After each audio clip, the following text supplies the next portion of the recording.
The designing of a kit is exactly the same as what we've done during the kit template session. First of all, the kit needs to be built around a stock code in Sage 200.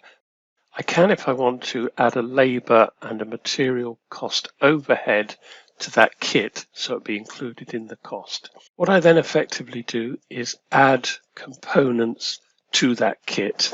So any stock code, including a miscellaneous item, can be added to any kit.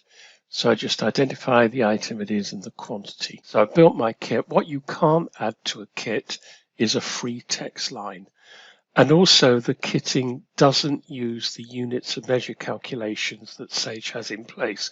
So it's a one-to-one relationship with a stocked code. You can also have traceable finished kits and also traceable components within those kits. So when you're allocating any components to a kit, it will also ask you about your serial number information.